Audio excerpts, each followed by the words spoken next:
Hey, you YouTubes, Will from Will Development. It's my 411th weekly update. So as you may notice, I did miss last week's update. I was traveling from Wednesday all the way until I didn't get back into Florida until Monday. Surprisingly good timing. I had the trip planned out for about a month and a half or so. And what I was doing is I drove up to North Carolina to deliver a partial set of stones for a client up there who had previously gotten stones from me and obviously really enjoyed them, so I made her another set, or actually a full set, but I was only able to bring 4 with me up there. Yeah, it was a long drive to her place. It was about 10 hours if you just went straight through, but on trips that long, when I don't have to be there in 10 hours, I do tend to sort of stop every 2 hours or so. Usually it ends up being a rest stop at, this point, and then gas at this point, and a rest stop, and then gas, and that, just rinse and repeat. Training did suffer just a touch, but I was also quite physically active because the other part of the reason I went up there, and the whole reason I was able to sort of justify the delivery, 10 hours away, was because I wanted to refurbish and make sure all the stones for OSG were in good condition to be used again this year. And I wanted to make sure that, that everything was just up to snuff.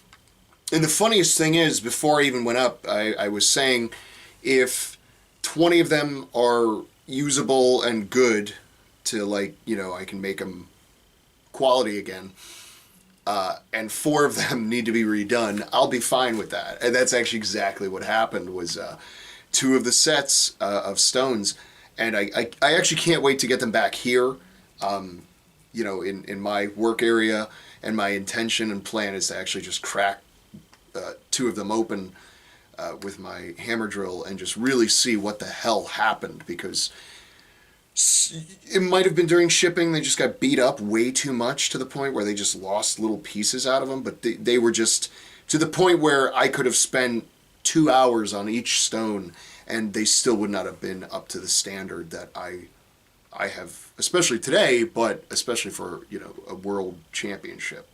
The standard for that is as high as it gets, and I want to make sure. My intention was for returning athletes to have the same or even a better experience with the stones this year, and for non-returning, just newer athletes that happen to make it, I want them to get that same feeling where if there's one part of this competition nobody can complain about equipment-wise, it's going to be the stones. That's my goal, and I do it just for the athletes, So it wasn't that big of a deal for me to go up there and honestly spend 3 days working on them. I probably spent a total of 24 working hours on them, and it averaged out to about an hour a stone, but some stones only took 20 minutes, some took an hour 15 to refurbish and get buffed up, and even then, as I explained to the showrunner of OSG, Lynn Morehouse, great guy by the way, because he even said it was funny. He was, maybe you could stop in on Wednesday or Thursday, when we're down there in Daytona and just give him a last little once over. And I said, oh yeah, that was, and I swear I talked to him about it. I might not have, but that was also part of my plan 100% going in, was to get these stones to about 90 to 95% here, because in shipping they're still going to get knocked around, they're going to get beat up a little bit, and then do that last 10%, make sure they're all have that tacky coated feel, which is basically they're not slick, but they're not, for lack of a better word, tacky. They just feel good, and tacky sticks right to them very well. I intend to do that last 5 to 10% when the stones get down here. I guess that'll be like November 7th or something along those lines. Which Daytona is not that far from me. It's only about a 40-minute drive, so I don't mind making that drive every day either. That's no big deal to me, especially because it's a very straight shot. It's an easy 40-minute drive. So yeah, Monday and Tuesday went well that week, but then Thursday and Friday I had intentions on training. It just didn't happen that way. But I did on Sunday get to stand in and do some training with Lynn and some really top level athletes that come to his gym to train. Lynn is one of the best circus dumbbell pressers just anywhere. And he just immediately fixed my technique and my rack position on that. So that was super exciting. It made me hopeful once again to train that implement, because now it's like, oh, okay, I finally have a base I can work off of that will consistently have me hitting, or at least setting up in a good way. And so that's very exciting to have that opportunity and to gain that knowledge from him. And then, carried on to this week. Like I said, I got back in town on Monday. No, I'm sorry. I got back on town on Sunday night, but really late. It was like 10. I was supposed to get here at like 9. And just every little thing got in the way. The last straw was I got caught by a train right when I got off the highway. Like the first light, I catch it, and I'm like, all right, that's weird. And then it was a grain hauler. So it just took... It was like 15 to 20 minutes of just sitting there at a light, and there was just nothing I could do about it. So that sucked. But, obviously I got home. And then Monday came in, and sandbag went pretty well that day. And I'm glad I haven't had to miss any of that training. But then pressing did not go quite how I wanted it to. There was some 6-rep sets that I was supposed to hit that I could only hit 5 on. And I kind of got in my head a little bit, and I had to calm myself down, because I was like, you know what? It's just an off day. You just got back. Your body feels like hell. It feels better now. I feel like I'm finally recovered from all the driving and all the really late nights and not a lot of sleep a few of those days. Because I was immediately just like, this is the story of my life. I do a pressing program, and then usually what ends up happening is near the end of the program, things start to fall apart, and then it all goes to shit, and you end up gaining nothing from it. Happy to report, when I did my deadlifts yesterday, and they went great. Everything's right on track how I want that to be. And then did my pressing today and hit everything I was exactly supposed to hit. Didn't have to modify anything at all, and everything felt really good too. So I was like, okay, good. It was just an off day. Tons of stress, and just everything was not fully back to where it needed to be. So it felt great for today to go the way it did, to hit all the numbers that I had programmed to hit. And it's actually exciting, because next week's the last week of Axel, and then we start circus dumbbell training again, and I need to put 25 pounds on it. Give or take, 20 pounds on it, to not 0. And it would be really nice to at least hit 1. I don't expect to be winning that event. But in terms of Florida's Strongest Man, these are probably some of the better events for me, except for the bag toss. I don't expect to win that either. It would be kind of cool to tie, especially since time doesn't matter. I've got 15 seconds in theory to do all the bags. And 13 feet, I'm pretty confident I can get at least the 40 over there. The 50, that's going to be iffy. But I figure if I can get through the first 2, which I should be able to just get those pretty easy. And I'm still training. I'm still trying to get better at bag toss to the best I can.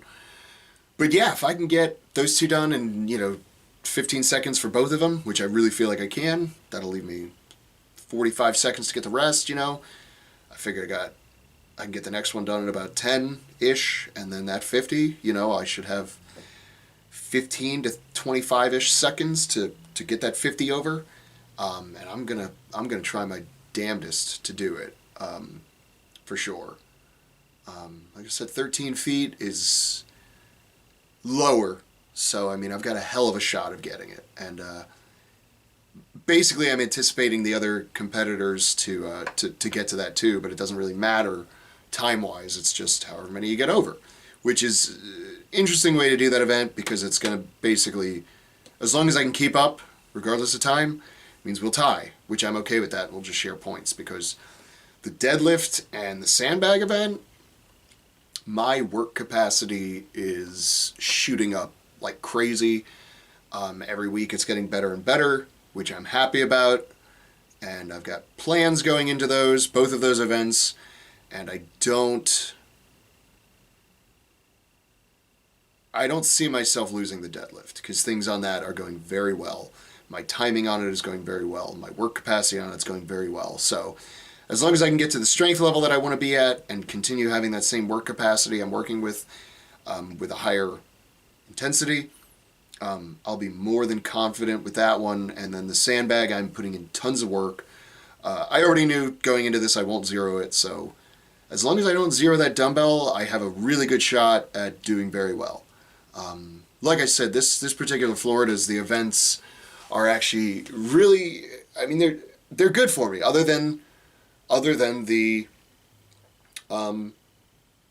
sandbag toss, that's going to be my worst event going into this. I mean, I guess you could argue that circus dumbbell is, but it was like I started out barely hitting 90 on that thing with bad technique and worked my way up to hitting 125 with bad technique in training. Of course, I missed it the day of. No excuses.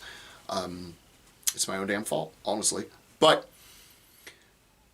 now it's just like I have a fixed technique on it now, so I can only imagine the kind of progress I'll get on that. And we'll just play it by ear day of. I'm sort of hoping I get to go last on that first event, on the press event, and I'll just see what everybody else does. I will disclose my goal on that one is if everybody goes up and let's say the most reps are, let's say there's 4 of us. I don't know how many there's going to be by the time we get there, but let's just say there's 4 of us. If one person gets 5 and the other 2 only get like 2, I'm going to go for 3. I'll give it a shot just to get that second place spot. But if it's like 5, 4, 5, that kind of thing, you know what I mean? And they're already sharing, I'll just go up, hit 1 so I don't zero it because I'm probably not going to get to the point where I can hit 4 of it. And I'm realistic, and I'd rather just save myself the energy. Not that that's really expelling a ton, but I would rather just save it and not risk anything. Just boom, go get my point and walk away at least, and just save it for the rest of the events, and then kill it on that deadlift. That's the one I'm really looking forward to. Kind of making people notice and realizing like, hey, he's a contender. He's somebody to watch finally. Especially since lockouts are about the only thing I'm good at a deadlift. So a partial pull on a deadlift, it's mine to lose. I'll put it that way. So yeah, I'm very excited. I'm very happy that pressing went much better tonight. Obviously it was just recovery. It's what it always comes down to. So a lesson I've mentioned ad nauseum a million times at this point, but just because you have one bad day doesn't mean everything needs to change. I mean, honestly, you could have 2 or 3 bad sessions, and even then it doesn't necessarily mean things need to change. After so many years, you'll learn your body, and you'll learn, hey, I feel like shit, that kind of thing. It's just a bad week, it's just a bad day. Sometimes these things happen. The important thing is to just keep showing up, and stick to the plan you have, because 9 times out of 10, I can't even say that. A lot of times the plan isn't necessarily the problem. A lot of times, you just had outside stressors that made it so, you just couldn't do what you should, in theory, be able to do that day. And it happens to the best of them. It happens to all of us. And, just don't get discouraged. Come back in. Stay confident. It'll be there.